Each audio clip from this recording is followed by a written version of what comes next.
I still remember that cold Christmas night in Mapleford, America, as clearly as if it happened just yesterday. The snow outside had fallen in soft layers, covering the sidewalks and rooftops until everything looked like a quiet white painting. Inside our house on Winter Hill Lane, warm yellow lights glowed from every window, making the place look cheerful from the outside, almost magical, like a postcard someone might send from a winter trip. But deep inside, behind the laughter and the holiday decorations, there was a weight in the air that only I seemed to feel.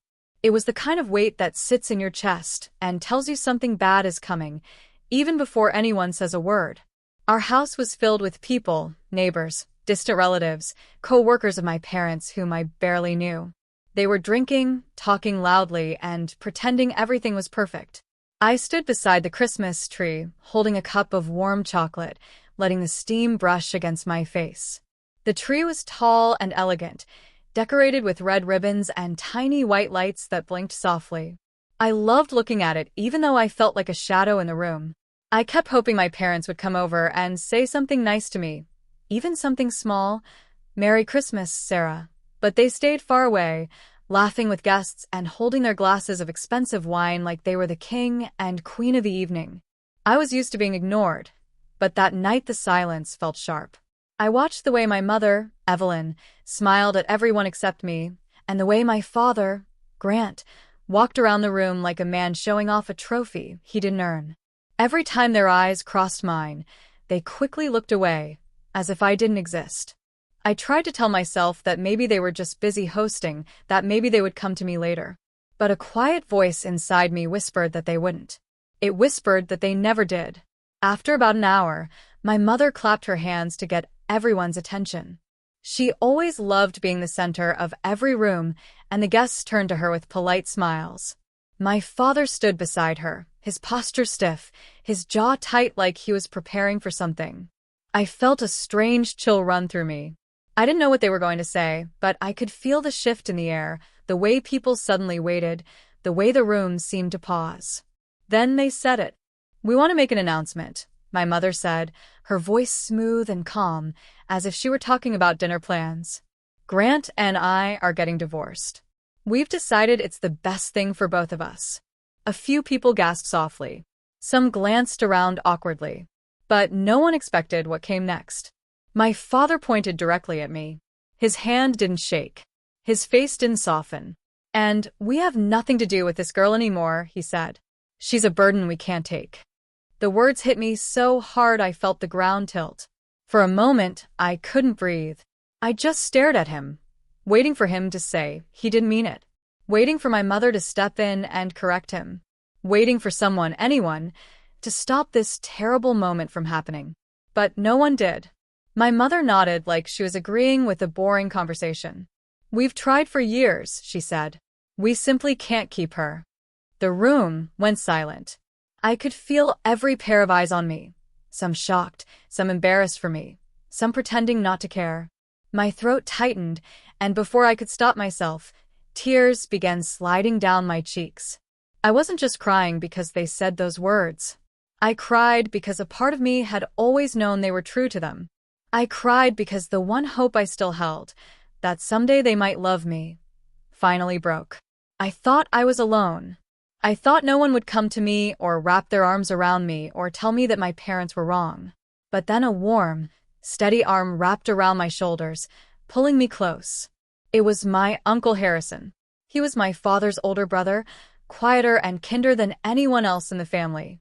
People barely noticed him at gatherings because he didn't try to show off or impress anyone. That might be why I always liked him. He didn't pretend. But I had never seen him like this. He stepped forward, placing himself between me and my parents like a shield.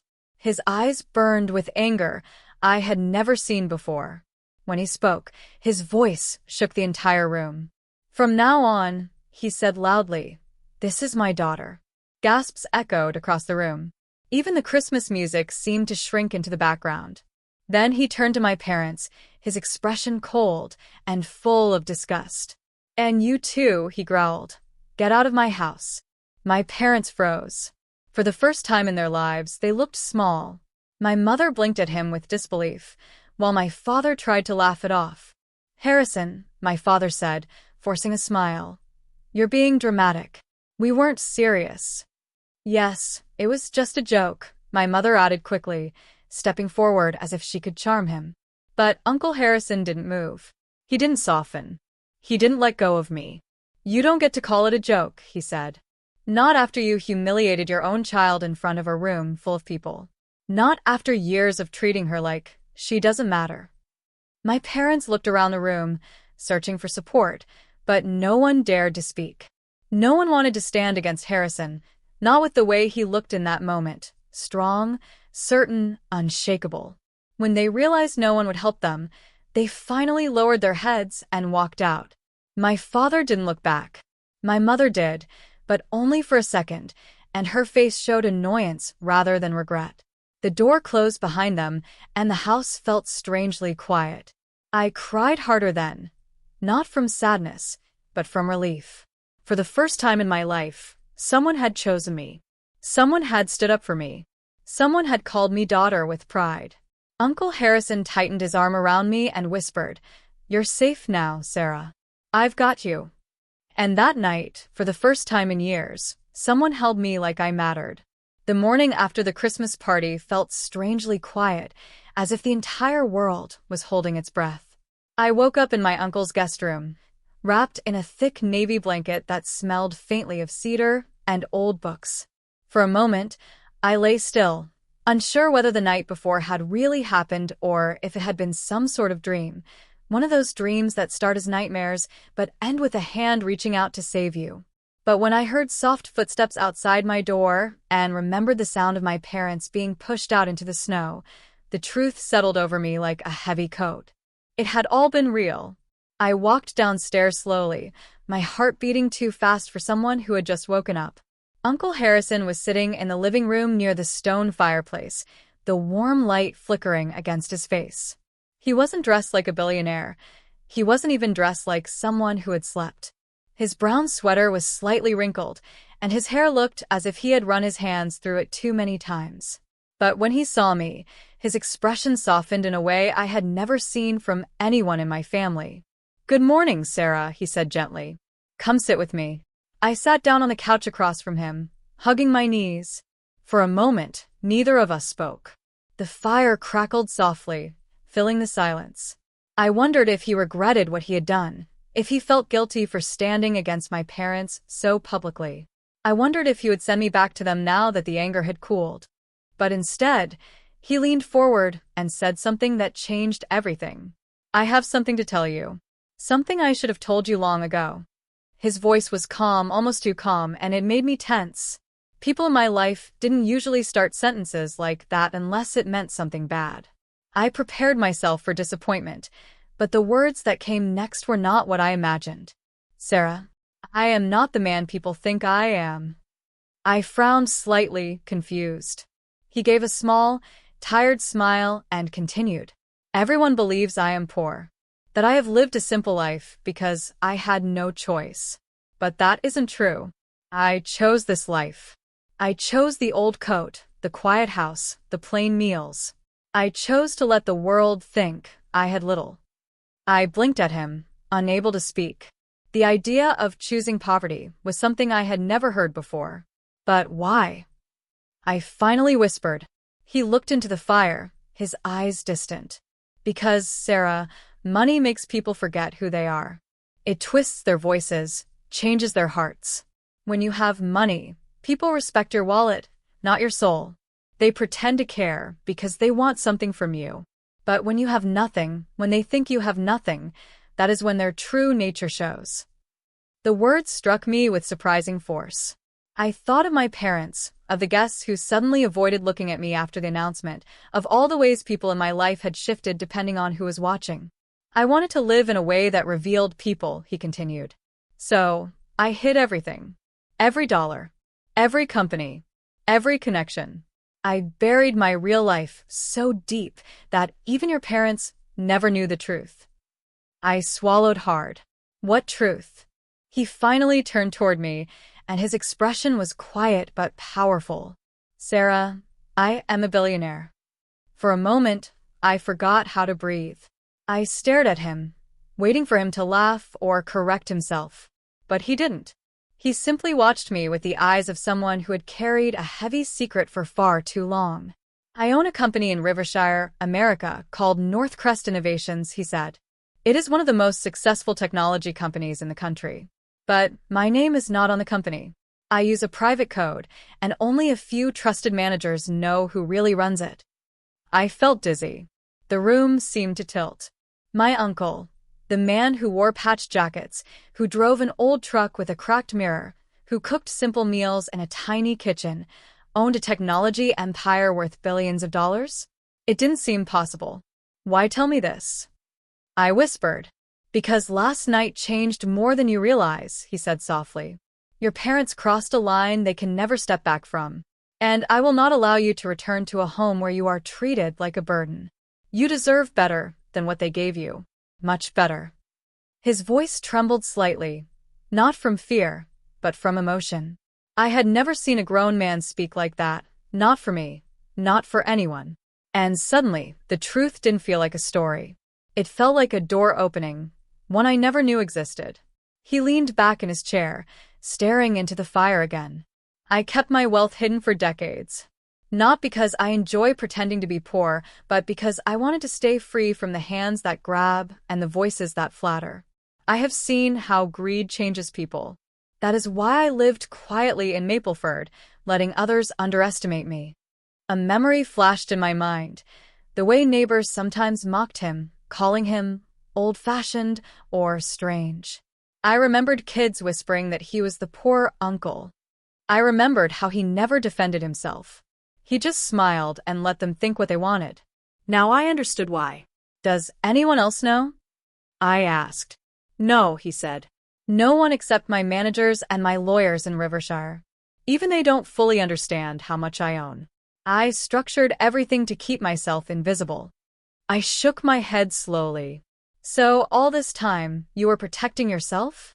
And now, he said quietly, I am protecting you. Something warm spread through my chest, something strong and new. For the first time in my life, someone wasn't treating me as a mistake or a problem. Someone was choosing me, openly and without hesitation. He looked at me with a gentle seriousness. Sarah, I need you to understand something. Last night wasn't the end of something. It was the beginning. I will take care of you. I will give you a home, a future, and a life where you are respected. But more important than all of that, I will make sure you never feel unwanted again. Tears filled my eyes, but these tears were different from the ones I cried the night before. They weren't tears of pain. They were tears of hope. I nodded slowly, still overwhelmed, but no longer afraid. And as the fire crackled softly between us, I realized that my story was changing, not because of the money, not because of the secrets, but because for the first time in my life, I had someone who truly saw me. Someone who chose me. Someone who believed I deserved better. I didn't know what the next chapter of my life would look like, but I felt something new rising quietly inside me, something like strength. And it began with the truth about my uncle. 1 week after the Christmas night that changed everything, my uncle woke me early in the morning. The winter sun had barely risen, and thin light crept through the curtains of the guest room where I now slept. I rubbed my eyes and sat up slowly, still not used to the feeling of safety in this house. For the first time in my life, mornings did not fill me with fear. They felt open, quiet, and almost gentle. When I walked downstairs, my uncle was already waiting for me near the front door, wearing one of his simple gray coats. He looked calm, but there was a seriousness in his eyes that made me wonder what the day would bring. Get dressed, Sarah, he said softly. I'm taking you somewhere important. I changed quickly and joined him outside. The air was sharp with winter cold, and our breath rose like pale smoke as we walked toward his old truck. It always amazed me that a man who secretly owned billions of dollars still drove something so plain. But today I would learn why he chose to live the way he did. We drove out of Mapleford and headed toward Rivershire, a city known for factories, business centers, and the kind of buildings where people made decisions that shaped the world. As we entered the city, tall structures rose around us like silent giants. My uncle's hands stayed steady on the wheel, but I sensed a shift in him as the buildings grew higher. It was as if he were stepping back into a life he had kept hidden for too long. We turned onto a quiet street where an old brick factory stood. The windows were dark, and the outside looked abandoned, as if no one had touched it in years. I frowned, wondering why he brought me to such a place. "This is it," he said. I stared at him, confused. "Your company is here?" He smiled faintly. "On the outside, yes. On the inside, you'll see." When we stepped through the rusted door, the world changed. The old exterior had been a mask.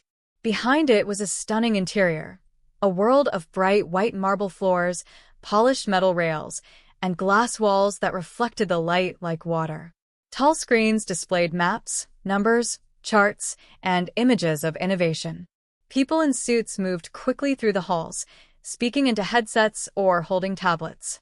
The energy in this place felt alive, powerful, like standing at the heart of something too large to fully understand. And then I noticed something else, the way people reacted to my uncle. Every person who saw him stopped mid-step. They straightened their backs, nodded with deep respect, and some even lowered their heads slightly as they passed. A woman with dark hair walked by and said, "Good morning, sir." A man carrying documents stepped aside quickly and whispered, "The owner is here." Owner. That word hit me like a small shock. I looked up at my uncle. They respect you."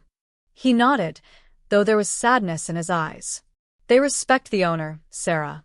Not the man who walks around Mapleford wearing an old coat. Respect is easy when people believe you are powerful." The truth in his voice hurt in a quiet way. I understood what he meant far too well. He placed a hand on my shoulder. "Come. There's more I want you to see." We walked down a long hallway until we reached a room with glass doors. Inside, 3 people waited at a long table, a woman with short blonde hair, a tall man with sharp features, and another woman wearing glasses and a warm smile. They all stood as we entered. "Sarah," my uncle said, "these are my lawyers, Janet Collins, Harper Miles, and Leonard Pierce." They greeted me politely, their voices formal but kind. In front of them sat a stack of papers, thick, heavy, and layered with meaning I didn't yet understand. My uncle pulled out a chair for me and sat beside me. His face softened, and he looked at me with a mixture of pride and sadness. "This is the day everything changes for you," he said quietly. My heart thumped hard. "Why?" He motioned toward the papers. "Because these documents transfer all of my assets to you. Every property I own in America. My apartment in Elmbrook, Europe. My accounts. My shares in this company. All of it." I stared at him as if I had misheard. All of it? But why would you do that?" He placed his hand gently on mine. "Because you've lived too long without love, and I refuse to watch you walk through life unprotected. You deserve a future where you stand strong, where no one can treat you as your parents did. You deserve a chance to rewrite your story." My throat tightened. Tears gathered, but I blinked them away. "Uncle, this is too much." He shook his head. "It's exactly right. You are the only person in my life who has never wanted anything for me. You saw me as a person, not a wallet. You are my family, Sarah. And I want you to have everything I could never give to myself." Before I could answer, the glass doors slammed open. My parents rushed into the room. My mother, Evelyn, cried loudly the moment she saw me. "Sarah, sweetheart. Thank goodness we found you. We're so sorry. We didn't mean anything we said. We were stressed. Yes, stressed. Please come home." My father stepped forward quickly, nodding like a puppet. Yes, come with us. We love you, Sarah. Truly." I froze. Their voices sounded sweet, almost desperate, but something in their eyes felt hollow. "Forced. Wrong." My uncle stood between us before I could speak. "You apologized only when you learned she is about to receive over $4.8 billion in assets." My parents stiffened. Their eyes flicked toward the papers on the table, glimmering with hunger. "This isn't about money," my mother protested weakly. "This is about family," my father added. "No." my uncle said sharply. If it were about family, you would have acted like parents before you humiliated her. You don't get to return now that her value has risen in your eyes. My mother's mouth twisted. You can't keep her from us. I already have, he replied. He snapped his fingers, and 2 security guards entered. They stepped toward my parents, firm but polite. No, my mother shouted. This is ridiculous, my father barked. But neither of them fought. They were escorted out of the room, their pride melting into anger and frustration. The door closed behind them, leaving a deep silence. My uncle turned to me. You don't owe them anything, he said softly. I looked at the papers, the future they held, the protection, the love, the trust, and then I looked at the man who had become my family. With steady hands, I picked up the pen. I signed every page. And as the final stroke of ink dried, I felt the weight of my old life fall away, piece by piece. I was no longer the unwanted girl crying at a Christmas party. I was someone new, someone chosen, someone with a future. And all of it began on the day my life changed forever. Moving into the quiet white house on Willowbrook Street felt like stepping into a different world, one I never believed I would ever be allowed to enter. The house stood at the end of a curved road lined with tall, evergreen trees, their branches brushing the winter air like soft hands. The walls of the house were bright, almost glowing under the morning sun, and the wide porch wrapped around the front like open arms waiting to welcome me. When I first walked through the front door, my hands were shaking. I didn't know whether I was walking into a temporary moment of kindness or the beginning of a true life. But as I explored the rooms, each one warm, clean, and filled with softness, I realized this was real. I was home. My bedroom was upstairs, painted a pale cream color, with a large window that overlooked the garden. The bed was covered in a white quilt, thick and warm, with light blue pillows that reminded me of the winter sky. For the first time in my life, I had a room that wasn't used for storage, a room that didn't feel like an afterthought.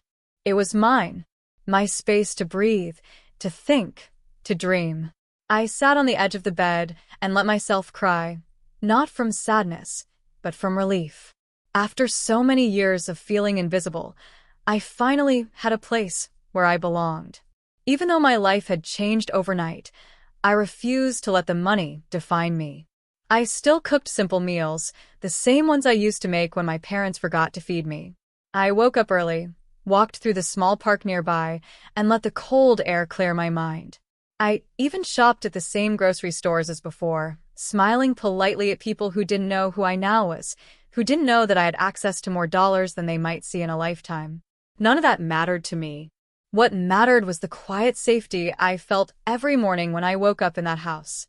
Of course, the memories of the Christmas party still found me sometimes.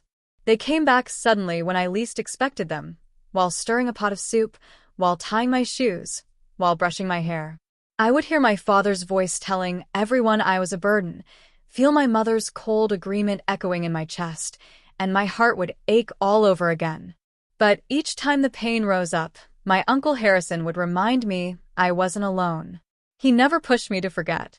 Instead, he sat with me in silence or handed me a warm cup of tea, giving me the space to feel everything without shame. In time, our bond grew stronger than I ever imagined. He became more than an uncle. He became the family I had always wished for, but never thought I would receive. He was patient, gentle, and wise, and he understood things without needing explanations. If I seemed quiet, he didn't force conversation. If I looked tired, he didn't ask why. He simply existed beside me like a steady light that never dimmed. And as the days passed, I began to trust that his care wasn't temporary, wasn't conditional, wasn't going to disappear the moment I made a mistake. A few months after I moved in, he suggested we travel, not for business, not for show, but simply to live. We visited small towns in America first, places with names like Silverpine and Brookshore, places filled with peaceful lakes and friendly strangers who didn't know anything about our lives.